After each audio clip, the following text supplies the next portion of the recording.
Hi, good afternoon, everyone. Welcome to today's webinar on how to enter the Philippine market. Behind me is the map, actually. I know that everybody is very interested to meet our speakers and to listen to their presentations and, of course, gain pertinent insights on how to successfully enter and operate your business in the Philippine market. Before we proceed with our program, allow us to first acknowledge our valued partners, namely BPI, In Life Healthcare, and the PLDT Enterprise for their invaluable support to PFA's endeavor. We're happy to note that the Philippines is one of the most dynamic and fastest growing economies in the Asia Pacific, and it is one of the most attractive investment destinations for foreign franchise companies. To discuss further the opportunities and the key considerations in bringing franchise brands into the country, let's hear them later on. Of course, we have the experts to discuss that to you. By the way, we are now streaming this webinar live via Facebook page of the Philippine Franchise Association. And Dr. Carl Balita, I'm one of the board of trustees of the Philippine Franchise Association. Let's now start today's program with a message from the chairman of the Philippine Franchise Association. She is the founding president of Arispa Spa Solutions Incorporated, a multi-awarded entrepreneur and an advocate for MSME and the Filipino brand. Yes, the Filipino brand can. Please welcome Ms. Cheryl R. Quintana, CFE. Thank you so much, Dr. Carl, and a pleasant good afternoon to everyone. I'm very glad to see all of you here in Zoom. And thank you very much for joining us today in our webinar, How to Enter the Philippine Market. This is part of the Asia Pacific Franchise Confederation's education program that is conducting a series of webinars to bring greater knowledge and understanding on entering various international markets in the Asia Pacific region. As I always say, the door is open for all of us and it is two-way. So we can bring our homegrown brands to the world, and we can also facilitate and help these foreign brands to enter the Philippine market.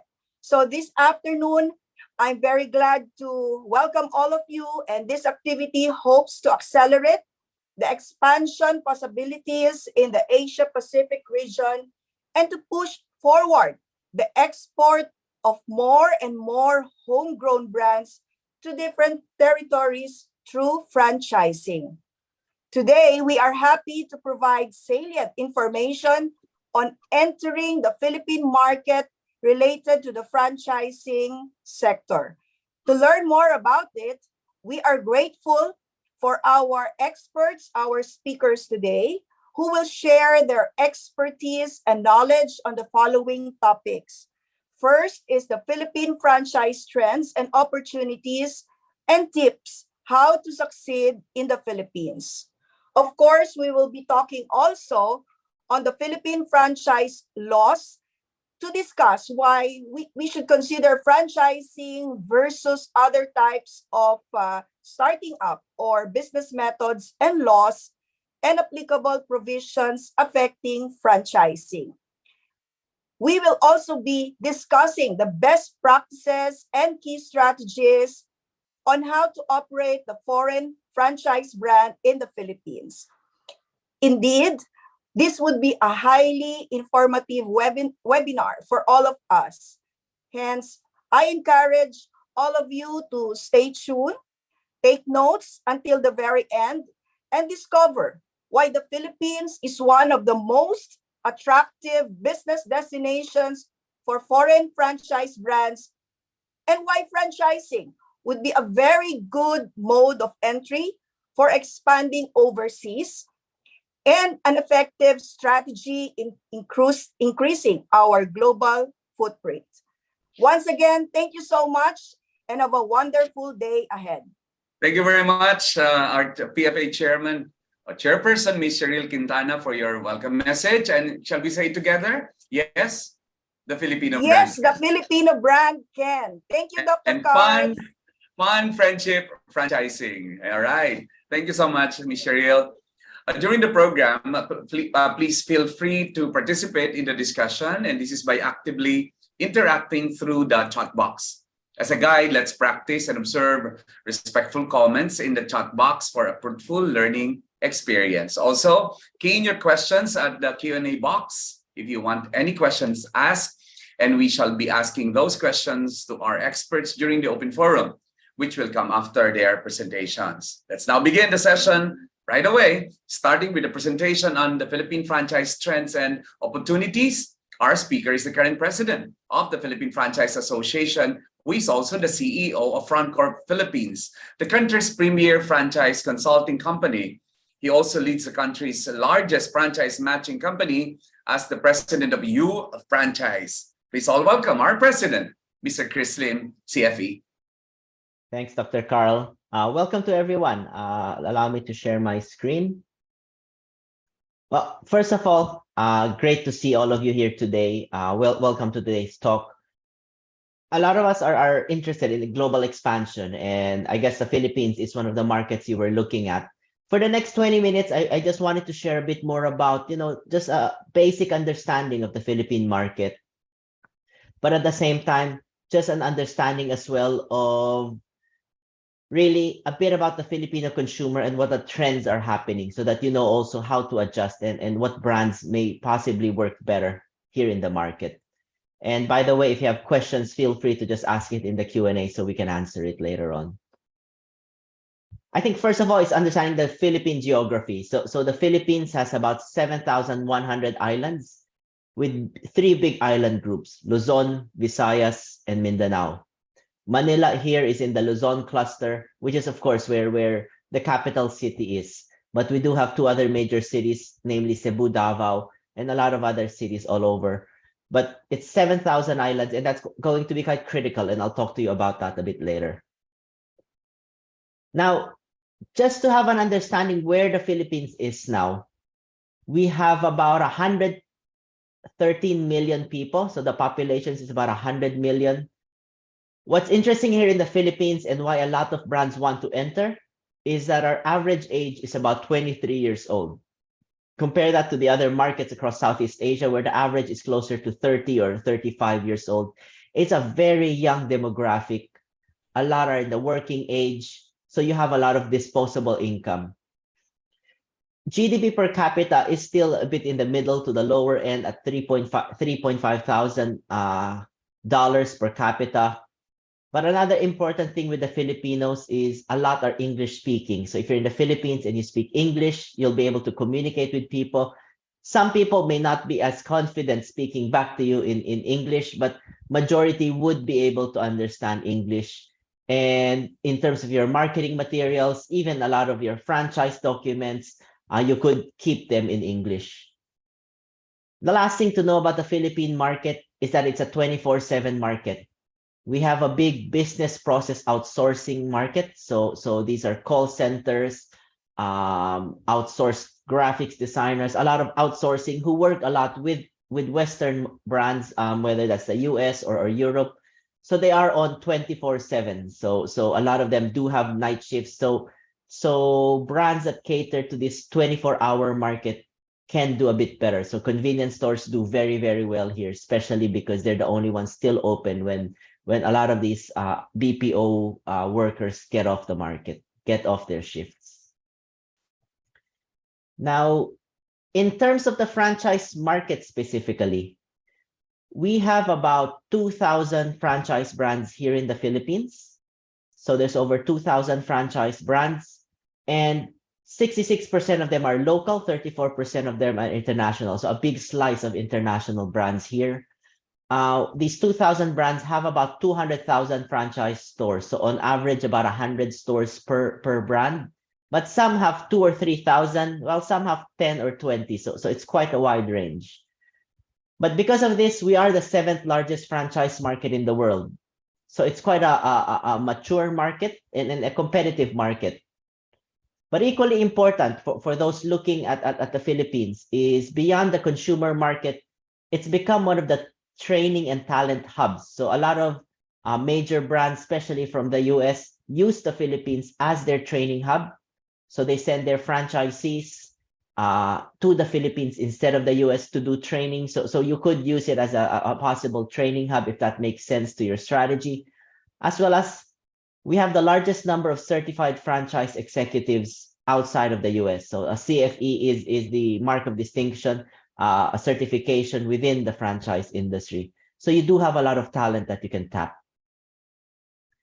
And if you look at it, I know a lot of the brands here may be in the food sector, but the food sectors in the franchise industry is about 44% of the Philippines. We do have 27% in services and another 29% in retail. If you look at retail, you'll have whether it's 7-Eleven or pharmacies or fashion stores. But I think services is where a lot of excitement's happening right now. A lot of gyms coming up, dialysis centers, diagnostic centers, education centers, as well as micro lending and some financial institutions are franchising here in the Philippines. So as I mentioned, it's quite a developed market. So it's good, whatever your concept, it may be able to franchise here in the Philippines. That was just to set the basics of the market. And if you had questions there, please feel free to ask your question in the Q&A box.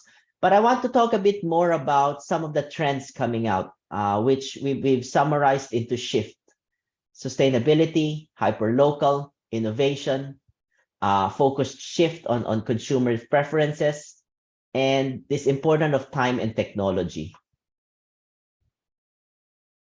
So there's one thing that's happened over the past 2 years, and actually even especially in the past year, is this idea of sustainability, now especially to navigate supply chain disruptions. So a lot of brands are being encouraged to do local sourcing, not just in the Philippines, but within their communities, because of all the supply chain disruptions. So everyone's adjusted both to importing as well as to looking at local sources, encouraging low carbon footprint, as well as buying more eco-friendly products. So this shift of sustainability is both altruistic, about saving the environment, but also just very practical, because you want to have a stable source, and a lot were impacted by all these disruptions in the global supply chain. So local sourcing has become has started to explode, and I would encourage you that if you start looking into the Philippines, do look at how to adjust your sourcing so that you can source some locally. Next is this idea of hyperlocal. So, the creation of stores on wheels. So if you're in food, it's really going closer to the community. So instead of creating very big stores, a lot have actually started to create smaller stores, small drive-through stores. There's an area in the Philippines where they use, think containers or slightly bigger than containers, and created that into a drive-through, whether that's for pizza, for chicken, and other things, as well as similar to the rest of Southeast Asia, a boom on delivery, drive-through, curbside pickup, where a lot of our major brands now experience about half of their sales as off-premise sales, actually closer to 60%. So more than half of their sales are off-premise. So a lot of brands are experiencing about 40-50% of their stores as dine-in, and the rest of their sales are takeout, delivery, as well as drive-through. So the idea here is make it easy for customers to order and make it and try to get closer to them. Very important with hyperlocal as well is that a big part of the franchise segment in the Philippines are kiosks, which isn't popular across the world. So kiosks are about 2 to 4 square meter stores that you can put almost anywhere. So that's how we try to get closer to the different communities and closer to consumers. One other thing we can look at is innovation. So new product development. There's been a lot of new product development over the past few years, but some of this has been done through co-branding. Milk tea is a famous one. So Chowking is one of our Chinese fast food QSRs. You started to have milk tea brands locating inside. Potato Corner, a French fries kiosk brand, partnering with Moonleaf to, paired with milk tea.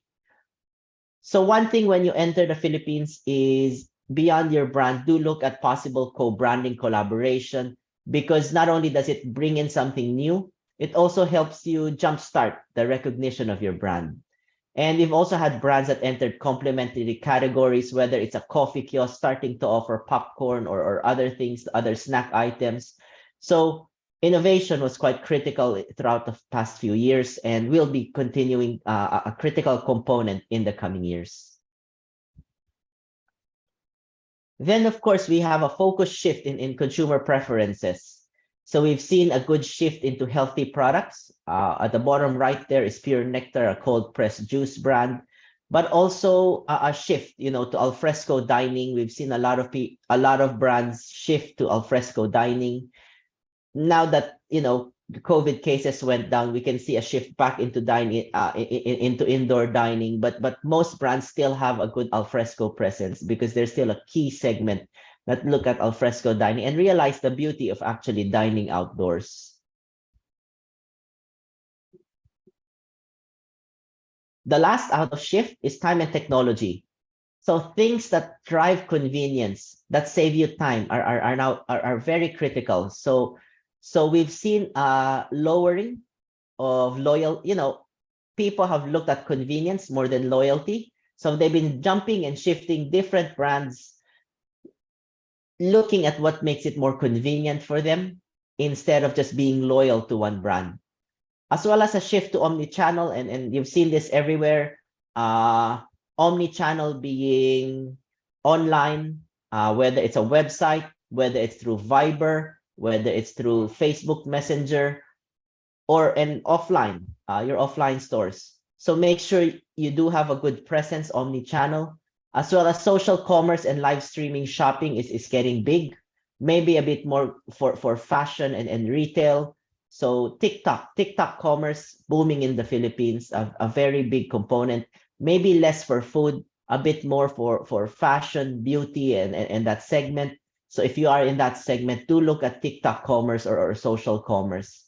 And of course, in food segment, cloud kitchen.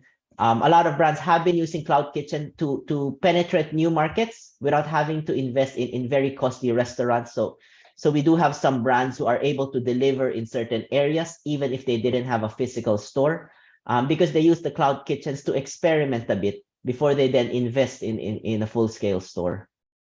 So shift. So that's one of the trends. That's a trend that you need to look at. Now, stepping outside the trends, and I have maybe a few slides left. A few things to remember about Filipinos. So I want to make sure that we understand. Before I was with FranCorp or the franchising industry, I spent about 10 years working for Unilever doing global marketing. And the Philippines is very unique with this sachet mentality. Sachets, for those of you who don't know it, are these single-use packs. If you look at the image there on the lower left, that's a sachet of shampoo, Colgate, a toothpaste. Some are for food. Some are energy drinks or energy powders, milk powders.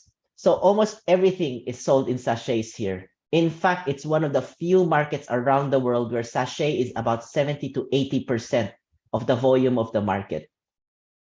So this is important for your brand because as you enter the Philippines, the mindset of the majority is still that sachet mentality, whether it's installment payments or breaking down your offer into smaller digestible packets or payment terms does help a lot. So bundle deals, individual package. So don't expect anyone to pay anything, especially if you're in the service industry or education. Don't expect people to pay you for a year. You have to cut that down to a month or even weekly. We've franchised education outlets as well here in the Philippines. Our family, me personally, we've had to adjust a lot of the payment terms there. Sometimes you collect every 2 weeks, every week, and sometimes every month. But you do have to adjust that because of that sachet mentality. Food is, of course, always very big in the Philippines. Filipino love to eat 5 times a day. That's breakfast, lunch.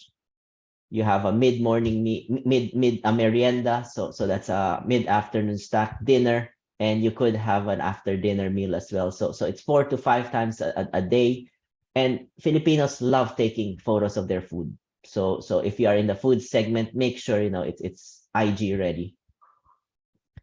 Filipinos are also very family oriented, so they do dine in bigger groups, but they're also very value conscious. So as you can see, it's a young population, but our GDP per capita is at about $3,500.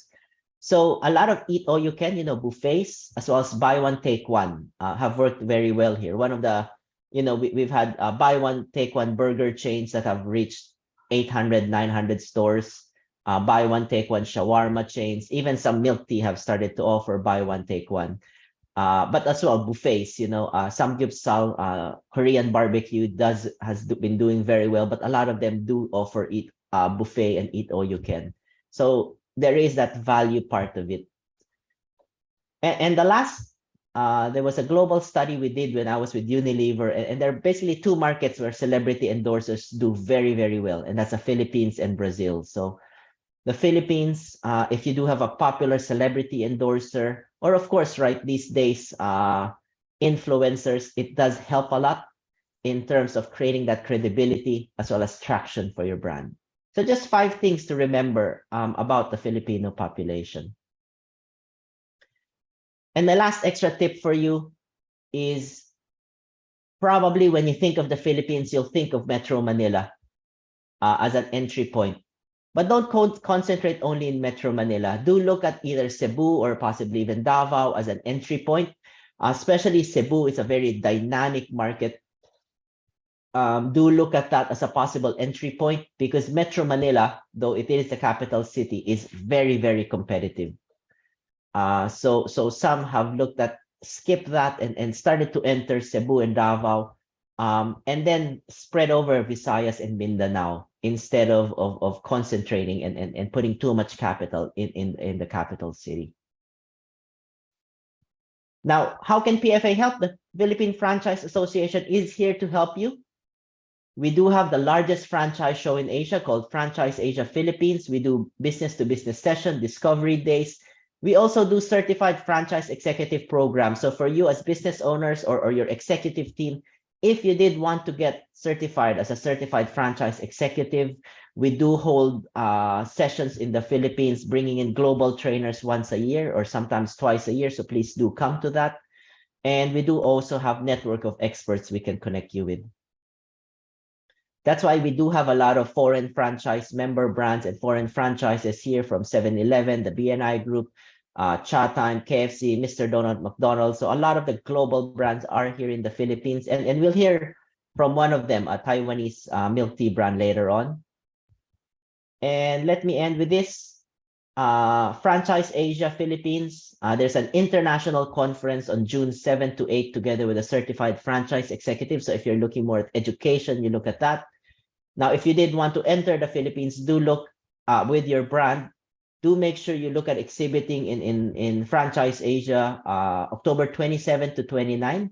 It will be in conjunction with the World Franchise Council meeting. So it's not only to enter the Philippines, but to penetrate the global market, because we'll have 40 associations in the Philippines. We're expecting a few thousand delegates to visit that expo. So please do watch out for that. That's October 27 to 29, 2023. With that, thank you very much. I just wanted to give you a flavor of the Philippines and the Filipino market. Happy to answer questions later on. But other than that, thank you very much. Good luck, and I hope you discover why it's more fun to franchise in the Philippines. All right, thank you so much. Indeed, it's more fun to be franchising in the Philippines. Thank you, President Chris. I won't forget, I took note of your shift: sustainable, hyper-local, innovation, focus shift towards consumer preference, and time and technology. And thank you for the 6 points about the Filipino as a consumer. I'd like to recap that. We are into sachet. We eat 5 times a day rather, and we love taking pictures of our food and ourselves. And the background, we love that. Now we're actually the social media capital of the world. Family-oriented, meaning if you sell to one member of the family, most likely then the family goes to it. And we're very value conscious. Eat all you can, text all you can, rise all you can, and everything you can. We love it. And popular celebrity endorsers. And of course, don't forget that Philippines is not only Metro Manila. Thank you very much, President Chris, for sharing Thank you. the latest trends and opportunities in franchising, and of course, in providing some key tips to succeed in the Philippine market. Now, we would like to proceed to our second session to discuss about why considering franchising and the legal aspects affecting it. Our speaker is an IP lawyer who received her Juris Doctor and creative writing degrees from the University of the Philippines. She received her LLM in IP from the University of New Hampshire School of Law, and received a Franklin Pierce Center for Intellectual Property Distinguished Graduate Student Award. She also works as an associate of Bengzon Negre Untalan. Please welcome attorney Carla Bernardo. Attorney. Good afternoon, everyone. Thank you, Dr. Carl, for the introduction. Let me share my screen so that we can begin with our presentation. All right. I hope it's visible to everyone. Okay, so I will be here to discuss franchising in the Philippines from a legal perspective and how we can look into the laws that govern franchising. So here's a short overview of what I will be discussing quickly in the next 10 minutes. So an idea of what is franchising, why we should consider franchising in the Philippines, preparing for a franchise, and intellectual property basics in franchising. Actually, franchising as a term is technically not found in any of our laws, although it is governed by laws on contracts, intellectual property, and competition. It has been defined, though, in the case of Ashmore Tesoro versus Metro Manila Rich Traders, that it is a business method of expansion that allows an individual or group of individuals to market a product or a service and to use the patent, trademark, trade name, and the systems prescribed by the owner or the franchisor. It involves the use of an established business expertise, trademark knowledge, and training. And as such, the franchisee is required to follow a certain established system. Recently, it was defined in an executive order issued last May 2022, also titled the Strengthening the Franchising Industry for the Protection of Micro, Small, and Medium Enterprises. It was defined as a contract or agreement between a franchisor and a franchisee, where the franchisor grants the franchisee the right to operate a business according to his franchise system and during a particular term. It is also the right to use a trademark, trade secret, confidential information, or other IP owned or related to the franchisor. In a franchising system, it is the franchisor who possesses the right to control the administration over the franchisee's business operation during the franchise in accordance with the established franchise system. And in return for the grant of these rights, the franchisee is required to pay a fee or other form of consideration. So this is what we commonly know as the franchise fee or the royalty fees. So why do we consider franchising versus other methods of doing business? For the benefit of our foreign guests or foreign participants, there are certain limitations to establishing a business in the Philippines. Well, I will not go into so much detail about that, but there are certain industries that have foreign equity restrictions. You can actually look for it through Google or through a quick internet search for foreign negative list. So there are certain industries that do require limitations on foreign ownership and would also have certain capitalization requirements. But franchising would enable you to enter the Philippine market through a Philippine franchisee and would not have as much restrictions as entering the market yourself or establishing the business in the Philippines yourself. So what are the laws affecting franchising? So like I said earlier, there are no specific laws governing franchising. However, they are regulated by certain applicable provisions of the Civil Code of the Philippines, the Intellectual Property Code or the IP Code, the Corporation Code, and other relevant special laws such as the Data Privacy Act and the Philippine Competition Law. So as we prepare for a franchise, for example, you've already decided on entering into a franchise agreement in the Philippines, there's certain information that needs to be exchanged with your intended franchisee. And while there is no law requiring any formal pre-contract disclosure in the Philippines, potential franchisees are advised to exercise due diligence before engaging in franchising business with a franchisor. It's always a good reminder that the franchisor and the franchisee are not on the opposite ends of an agreement, but rather they are partners. They're not opponents, but partners. And so, in doing these discussions, we need to exchange information on contact details. So, obviously, business address, email address, websites, and other numbers, parent companies, and affiliates. So, it's important to determine whether there are other parties and affiliates who will be taking part in the franchise system. The names of the members of the board of directors and officers with a brief description of their qualifications and background, or if there are ownership interests and references. The number of years the franchisor company has been in operation, and the number of years it has franchised the business, with corresponding numbers of company owned branches and franchise outlets. This information will certainly be helpful for potential franchisees in determining whether or not their investment in the franchise system of the franchisor will be successful, since the number of years and of operation will determine whether or not they will be able to thrive and whether or not they will be able to seek help from the franchisor. So, of course, contact numbers of even the other existing franchisees in the Philippines, if there are any, as well as a certificate attesting that the franchisor is a member in good standing of any franchisor association and has no pending administrative, civil, or criminal cases against it. There will also be exchange of information regarding the description of the business concept, and this includes the brand image, brand personality, unique selling proposition, target market, and the mission vision of the entity. If the franchisor can provide the franchisee with a draft franchise agreement, that would be helpful so that the franchisee can quickly evaluate the terms of the agreement, the details of the intellectual property used in the franchise business, basic information on the training, commercial, and or technical assistance that the franchisor can provide to the franchisee. Of course, there will also be a discussion on the initial fee amount that will be collected and services covered by these fees, as well as a full disclosure of the financial requirements of the franchise business and other earnings information for the franchise business so that the franchisee can assess whether or not they can fully recover their investment in a certain amount of time. So IP basics in franchising. Since there are certain types of intellectual property that will be included in the franchising agreement, it's important to be familiar with them. So the rights under the Philippine IP Code include the following: trademarks, copyright, patent.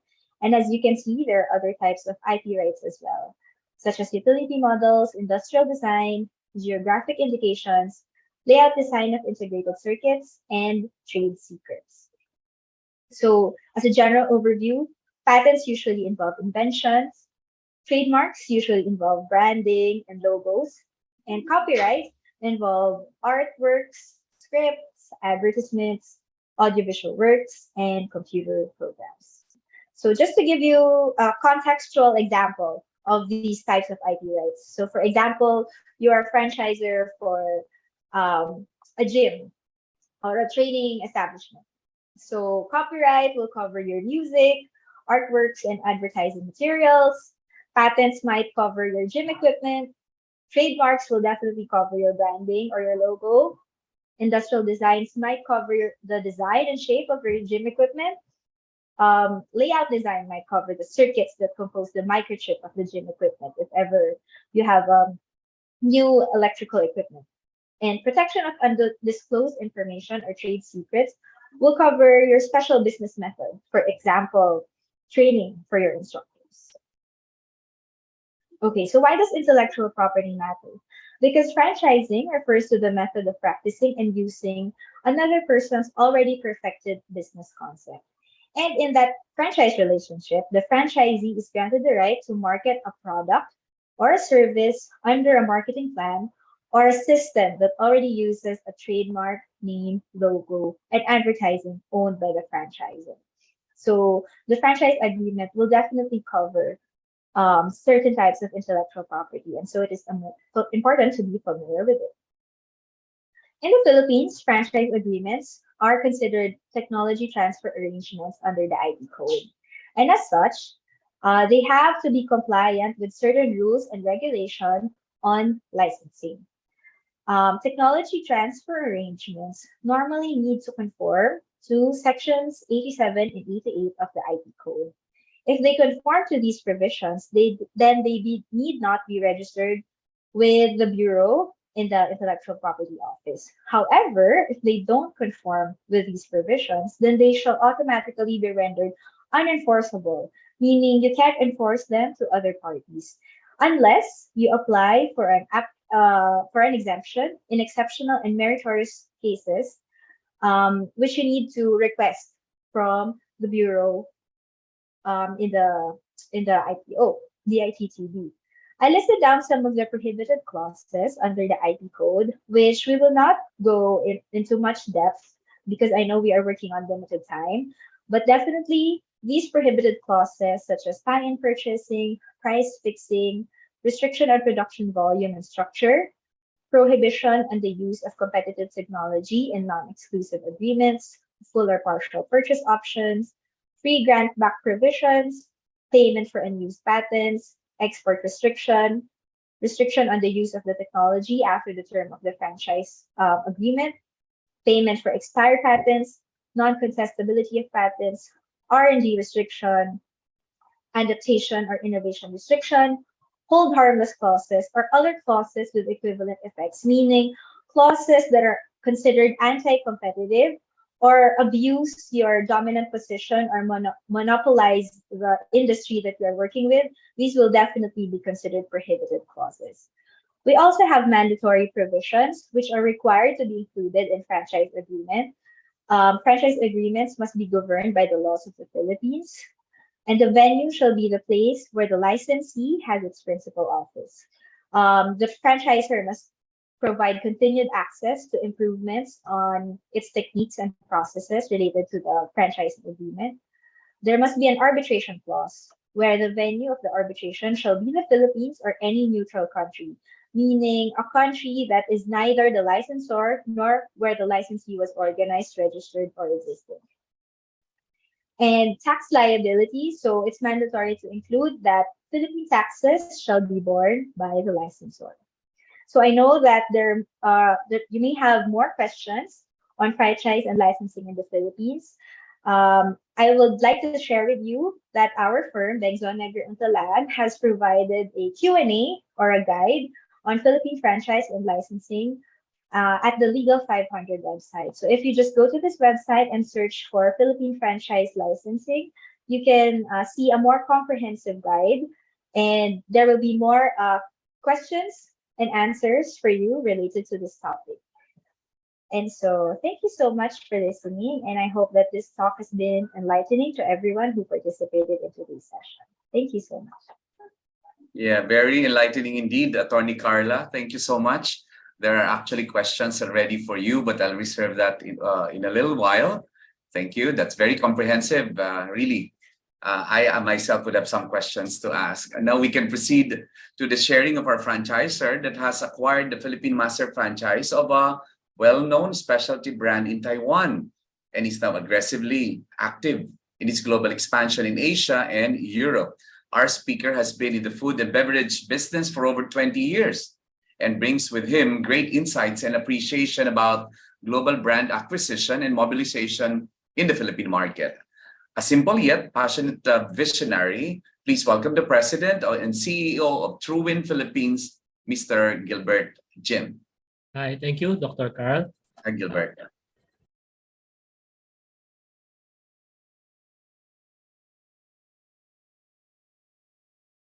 I will share my presentation. Okay, good afternoon, everybody. I'm Gilbert Jim. I would like to share some tips in entering and operating in the Philippine franchise market. I'll be showing you some best practices, key strategies, and success factors for your brand to thrive here in the Philippines. For this case study, I will be using TrueWin. TrueWin is a Taiwan brand. It originated from Taiwan. It's selling fruit tea and soufflés. It has over 30 plus, almost 40 outlets in Taiwan. And currently, it is present in 4 countries, namely Taiwan, Japan, France, and here in the Philippines. Soon, by mid of 2023, it will be in South Korea, Dubai, and Vietnam. So the TrueWin is the Taiwan group TrueWin. They are very aggressive in entering several countries because they want to become a famous international brand. So I acquired them because of that trust, and I will be sharing some of the things that they consider or we consider when we get them here in the Philippines. So we have several modes of entry. Number one is a franchising, licensing, joint venture, or direct investment. Right now, I'll be focusing on franchising. This is the advantage for this is we have a low cost of entry and a lower risk compared to all other modes of entry. The franchise partner, when we have a franchise partner here in the Philippines, we knew or they knew about the local market, the preferences in products, and all the culture and political issues that the other foreigners or foreign brand has to deal with. The local franchise partners can easily handle that for them. So there's no learning curve for this type of setup. Of course, there are some disadvantages.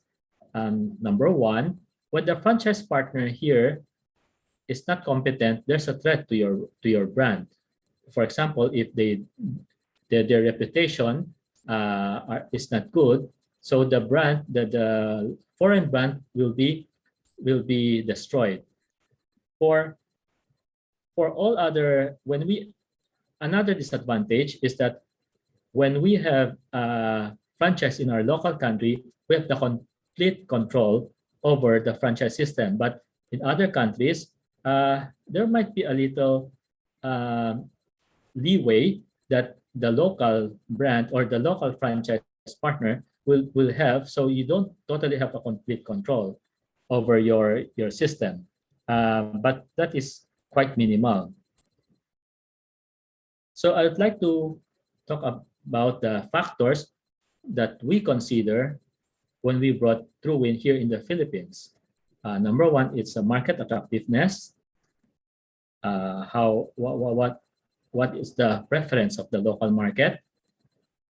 The leadership, decision maker involved here in the engagement, the capabilities of the franchise partner, and the values of the franchise partner.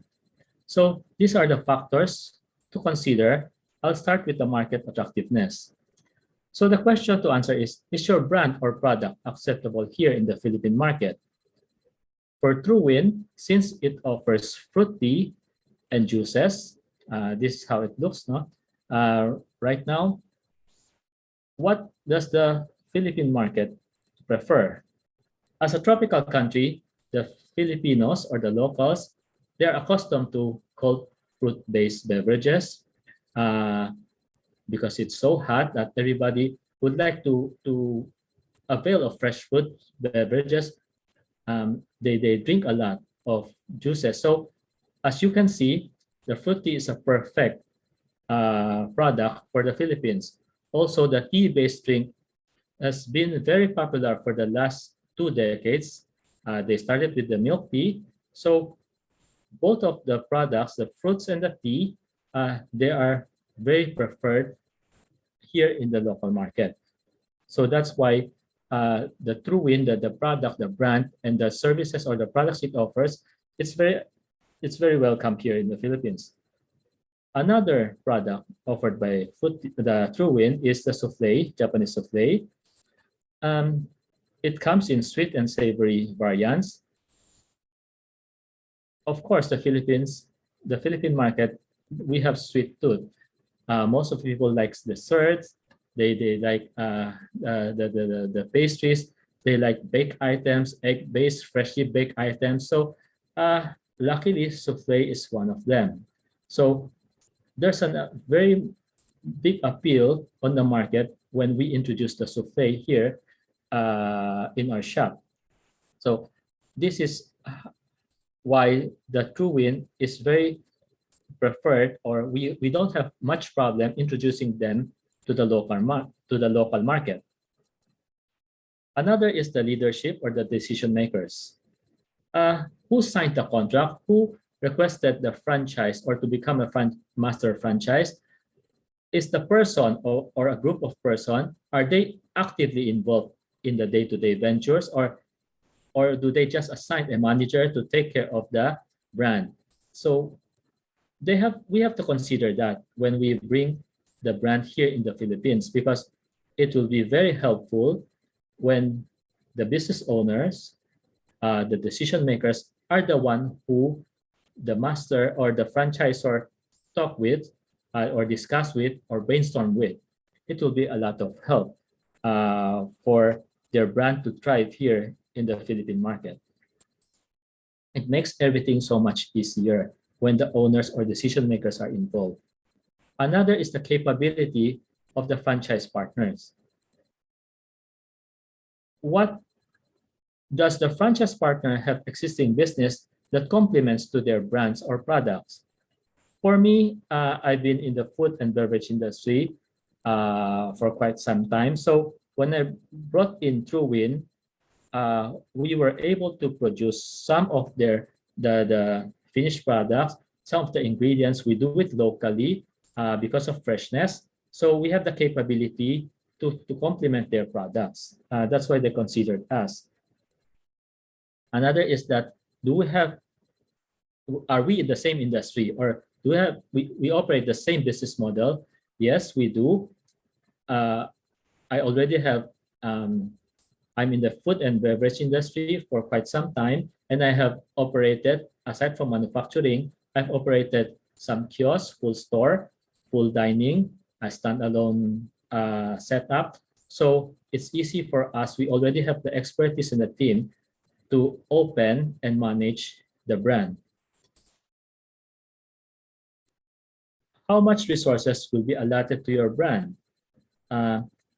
Does your franchise partner have funds allotted for them to do marketing, to market your brand, so that people will know about it because it's new here in the Philippines?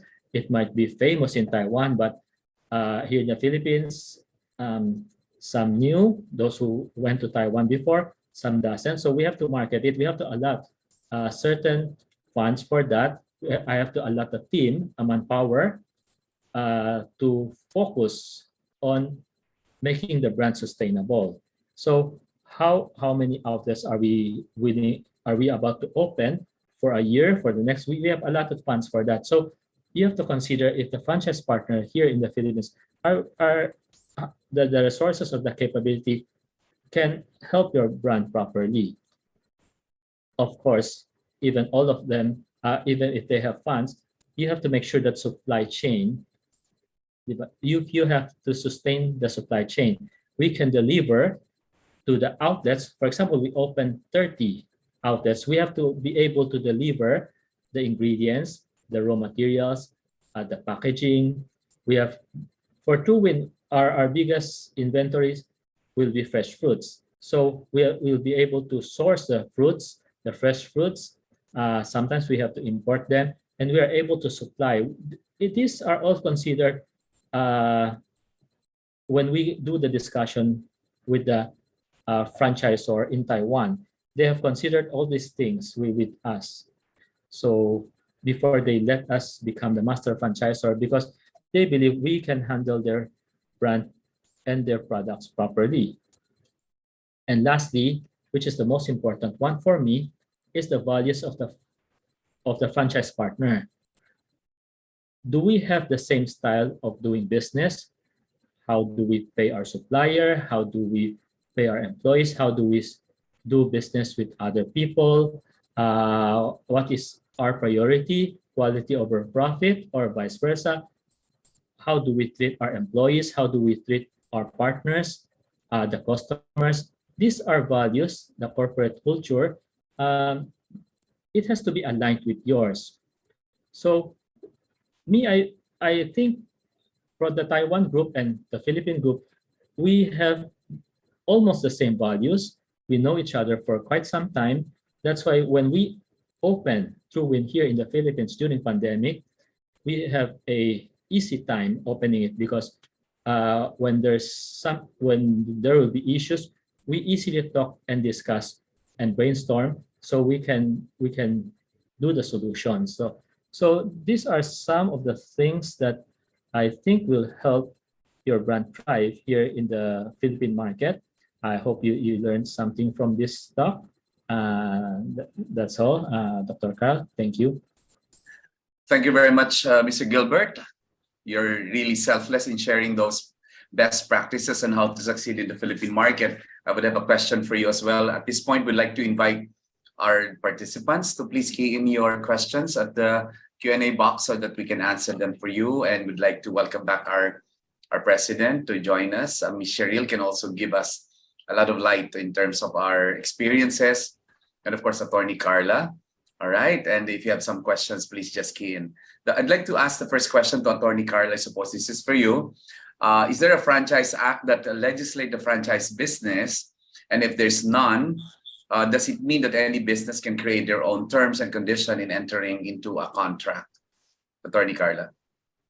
Yeah, so as a general rule, we don't have a franchising act. However, in stipulating the terms and conditions, the parties must ensure that it is compliant with Section 87 and 88 of the Intellectual Property Code.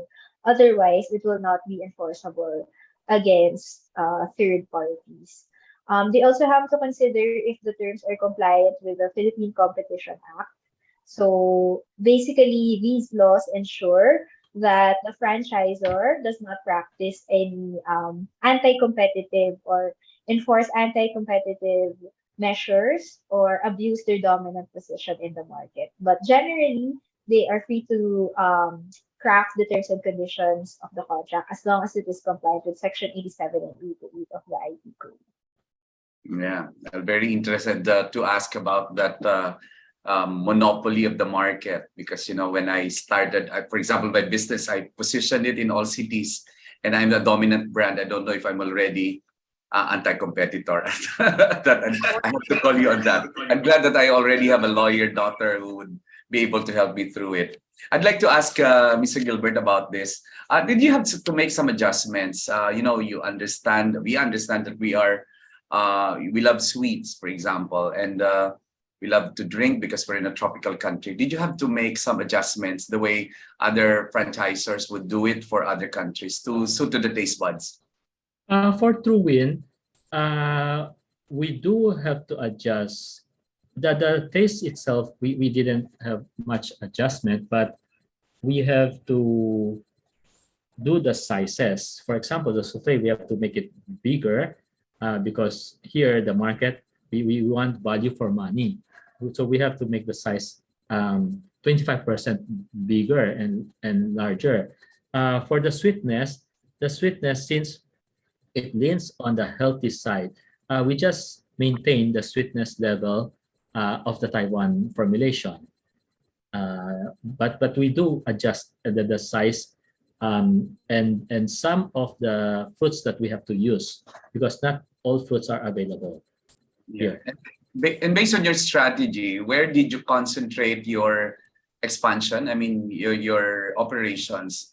Was it Metro Manila, the Metro Cebu, and where did you see the best potential as far as your product is concerned? For the product, we concentrated first on Metro Manila because it's easier to operate here because the main head office is here. But we also have a franchisee in Cebu who's willing to open.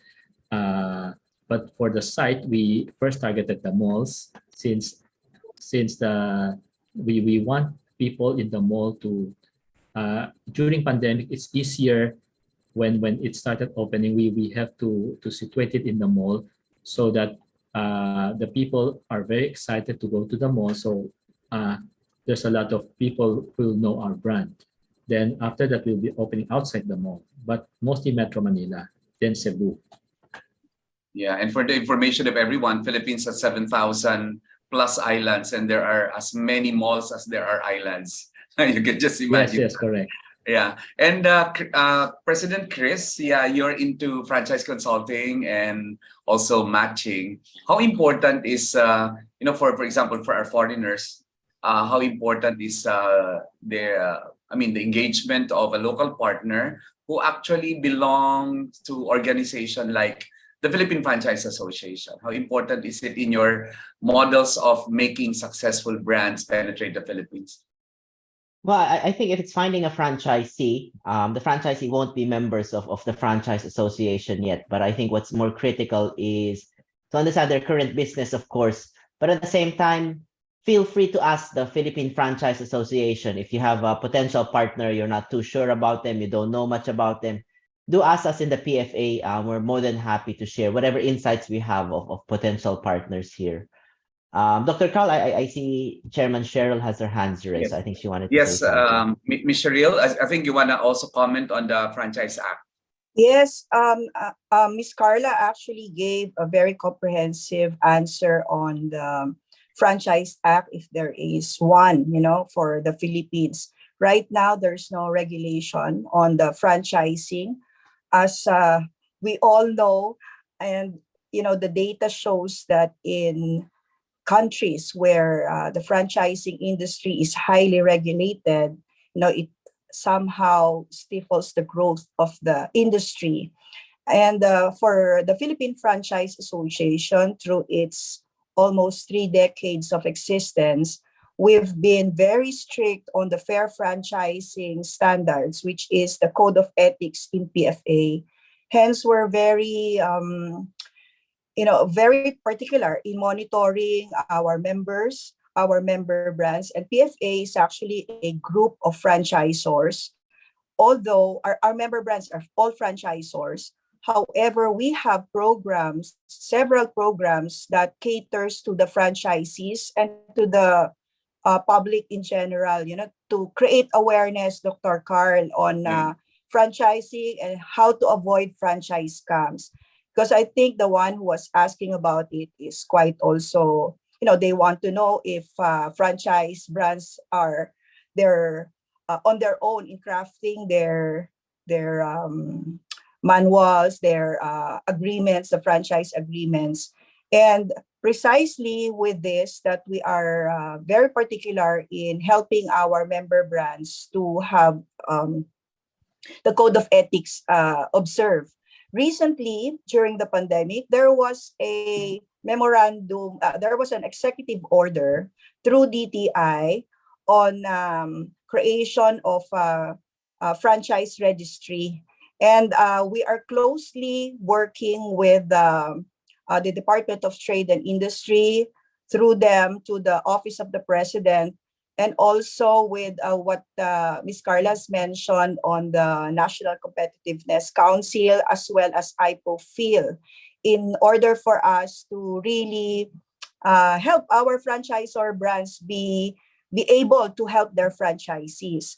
Now, on this regard, if you have franchise brands that you wish to franchise, you wish to invest in, we could say that we could, vouch if there are members of PFA, and you can go directly ask the PFA through our secretariat, as President Chris was mentioning earlier, for us to help you with your due diligence.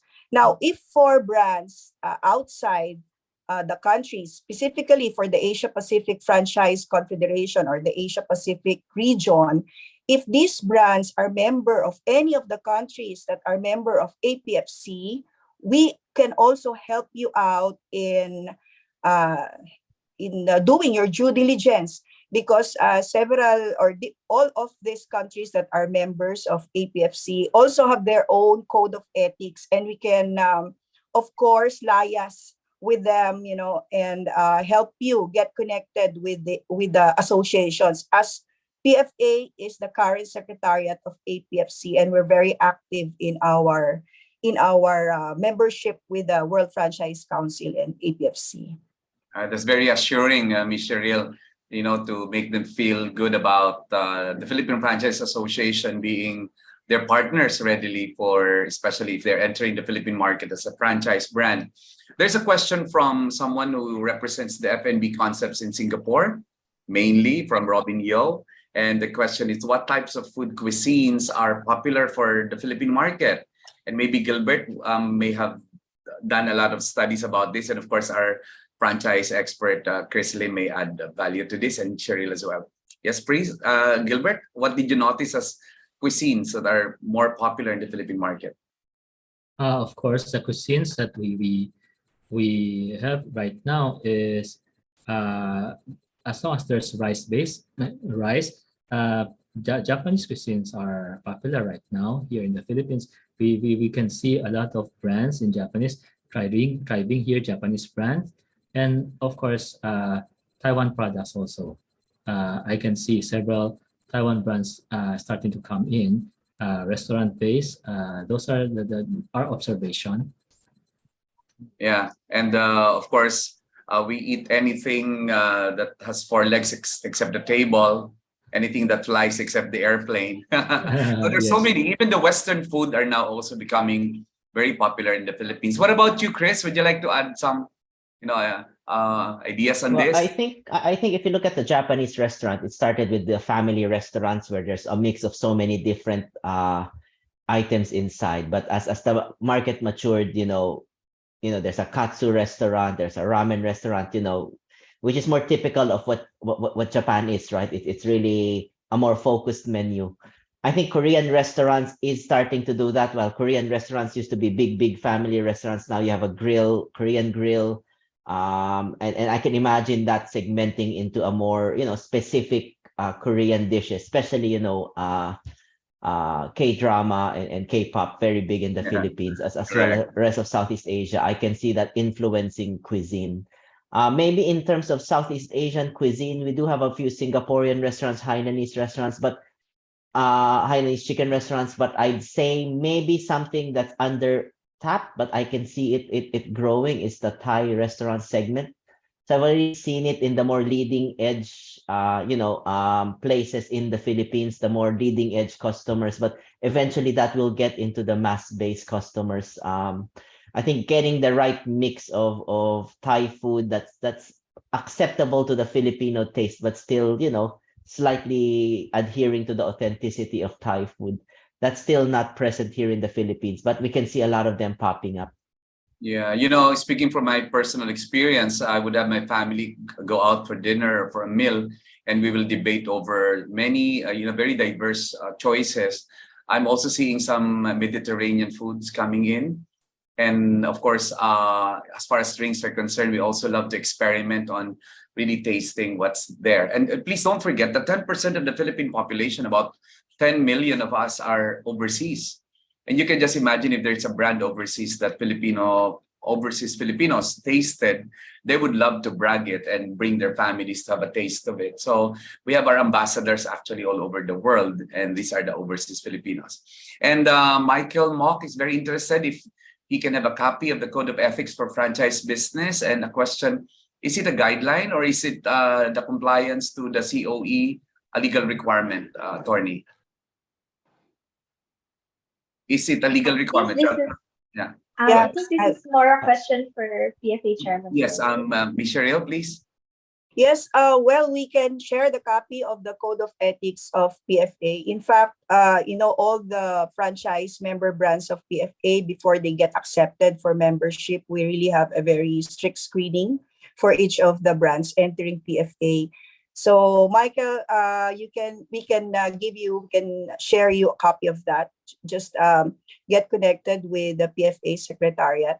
If it is a legal requirement, not really, because there's no regulation, as I've said earlier. But we're very particular, in the observance of the Code of Ethics inside PFA. So we're like self-regulating to protect the industry. Yes, yes. Yeah. All right. There being no more questions coming from our participants, I think this ends our program already. Once again, thank you very much to all our speakers for sharing your expertise and to all our participants for joining us today. We have learned, I personally took note of especially the shift of Chris and the 5 points plus one, and of course the legal reminders of attorney and the experience of Mr. Gilbert for that. Thank you very much. The next AAP FC Education webinar will be on January 2023, organized by our colleagues from Taiwan, the Association of Chain and Franchise Promotion, Taiwan, on how to enter the Taiwan market. Thank you very much for being part of our conversation today. We look forward to seeing you more and to having you in our future events with the Philippine Franchise Association. This has been this has been Dr. Carl Balita, and thank you very much, Ms. Cheryl, President Chris, Attorney Carla, Mr. Gilbert, Jim. Good luck. I'll taste True Win very soon. Sure, Yeah. sure. All right, thank you. Great presentation, informative. We got very good feedback. Thank you so much. Keep in touch. If you're in the Philippines, the Philippine Franchise Association will be your partner, and let's all be prosperous, and let's all do business the way we should. And Chris reminded us of sustainability, the triple bottom line, because business is not just making profit, but it's actually discovering our purpose and making our enterprises create more jobs and do good for our community. God bless you all. Thank you so much in behalf of the Philippine Franchise Association.